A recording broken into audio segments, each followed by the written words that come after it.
নামাজ ছেড়ে দিয়েছো, তওবা করো, মাফ করে দেবো। জেনা করেছো, তওবা করো, মাফ করে দেবো। আকাশ সমান গুনাহ করেছো, তওবা করো, মাফ করে দেবো। আল্লাহু আকবার। শুধু তাই নয়, আল্লাহ বলেন, বান্দা যখনই তওবা করবি তোরে আমি পছন্দ করি।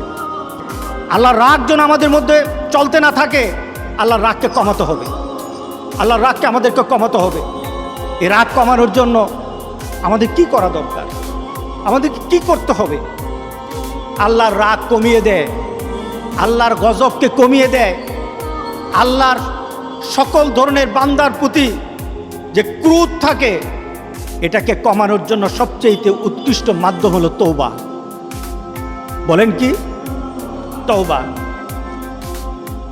তওবার মাধ্যমে আল্লাহ সুবহানাহু ওয়া তাআলা আমাদেরকে পছন্দ করেন। যেমন আল্লাহ সুবহানাহু ওয়া তাআলা সূরা বাকারার 222 নম্বর আয়াতে বললেন, ইন্নাল্লাহ